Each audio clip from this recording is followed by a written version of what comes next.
Hello दोस्तों, मेरा नाम टॉम है। मैं अमेरिका के कैंटो स्टेट में रहता हूँ। आज मैं और मेरा एक दोस्त कोडी के साथ घटी एक बहुत ही भयानक एक्सपीरियंस के बारे में बताने जा रहा हूँ। ये घटना साल 2017 के सितंबर महीने की है।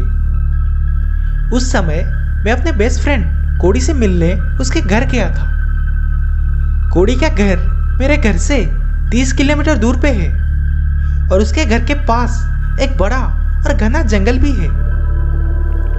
तो मैं दोपहर के 2 बजे कोडी के घर पे पहुंच गया। वहां पहुंचकर हम थोड़ी देर उसके साथ बातचीत की। फिर कोडी मुझे अपनी बंदूकें दिखाने लगा।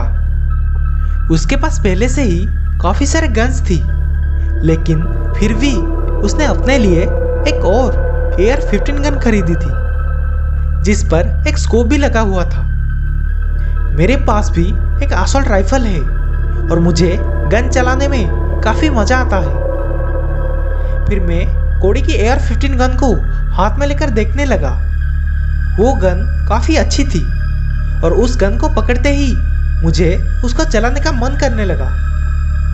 कोडी समझ गया था कि मेरे मन में क्या चल रहा है, इसीलिए वो मुझसे कहा कि हे टॉम, चलो टारगेट प्रैक्टिस करके आते हैं। मैंने उससे कहा, कहाँ पर? तो कोडी ने कहा कि पास वाले जंगल में कई सारे हिरन और लोमड़ियां भागते रहते हैं, चलो चलकर एक का शिकार करते हैं। कोडी की बात पर मैंने तुरंत शिकार के लिए तैयार हो गया। फिर हम दोनों जंगल के अंदर चले गए। हम दोनों काफी देर तक जंगल के अंदर भटकते रहे, लेकिन हमें कोई भी जानवर दिखाई नहीं दिया। फिर शाम के 6 बजे हमें अपने से 50 मीटर दूर पे एक हिरन दिखाई दिया। उस समय पर थोड़ा थोड़ा अंधेरा भी होने लगा था। उस हिरन को देखते ही हम दोनों बहुत खुश हो गए थे, क्योंकि फाइनली हमें अपना पहला शिकार मिल गया था।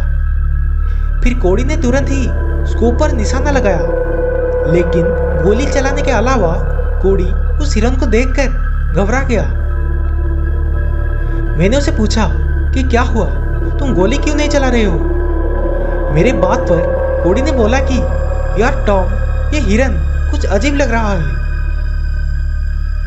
उसकी बात पर मैंने कहा कि अजीब से तुम्हारा क्या मतलब है? इतना बोलते ही मैंने कोडी से गन ले ली और गन के स्कोप से मैं भी उस हिरन को देखने लगा।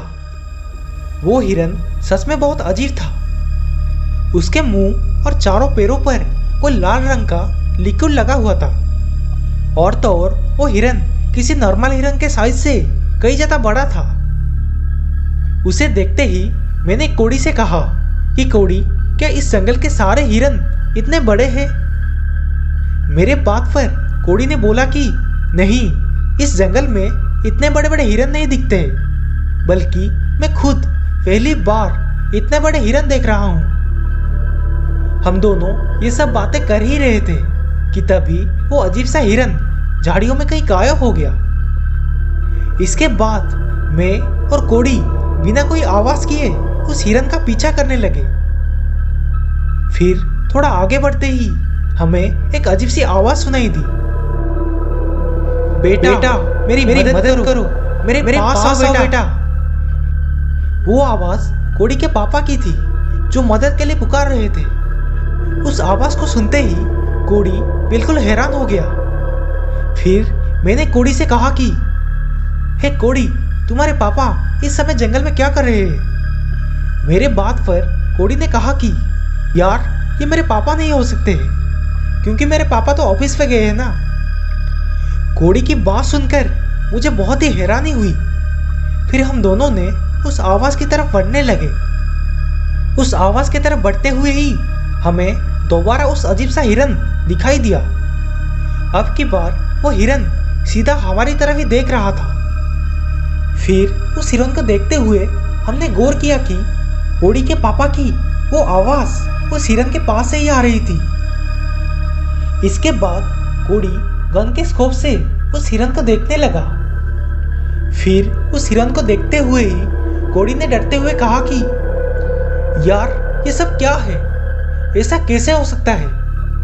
मैंने उसे कहा कि क्या हुआ, तुम इतना डर क्यों रहे हो?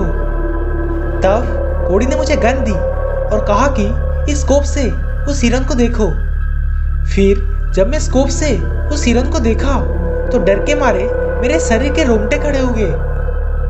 दरअसल मैंने देखा कि कोड़ी के पापा की आवाज वो हिरन ही निकाल रहा है। वो बार बार बोल रहा था, मेरी मदद करो कोड़ी, मेरे पास आओ। ये सब देख के डर के मारे मेरी हालत खराब हो गई थी। इसके बाद मैंने कोड़ी से कहा कि यार यहाँ सब कुछ गड़बड़ है, चलो हमें यहाँ से तुरंत निकलना होगा। फिर मैं और कोड़ी तेजी से घर की तरफ जाने लगे। जैसे ही हम दोनों घर की तरफ बढ़ने लगे वैसे ही वो आवाज हमें पीछे से करीब आते हुए महसूस होने लगी।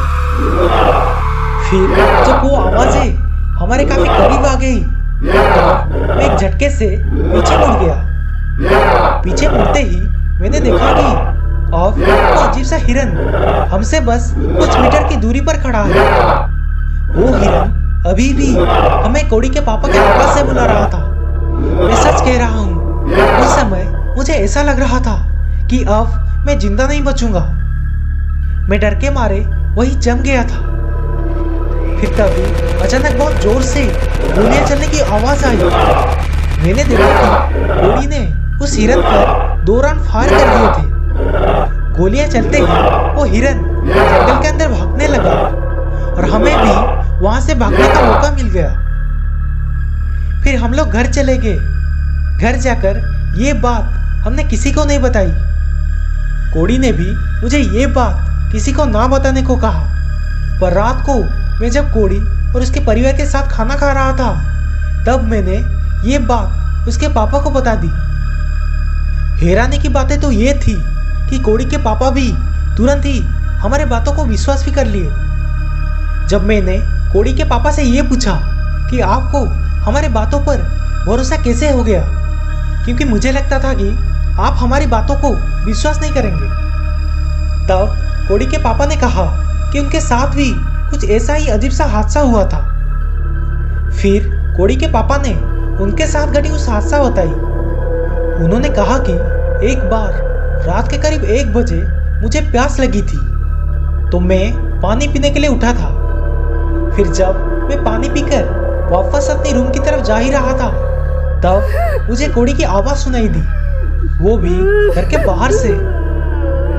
कोड़ी कह रहा था कि पापा दरवाजा खोलो, मुझे अंदर आना है, देखो मैं बाहर हूँ। उस समय वो आवाज सुनकर मैं बहुत हैरान हुई थी, क्योंकि जब मैं पानी पीने के लिए किचन की तरफ जा रहा था तब मैंने खुद देखा था कि कोड़ी का कमरा अंदर से बंद है और ऐसा तो हो ही नहीं सकता कि कोड़ी बिना आवाज किए घर के बाहर चला जाए और दरवाजा भी अंदर से अपने आप लॉक हो जाए। इसीलिए मैं समझ ही गया था कि ये कोई इंसान नहीं है, बल्कि इंसान की आवाज निकलने वाली कोई और ही चीज है।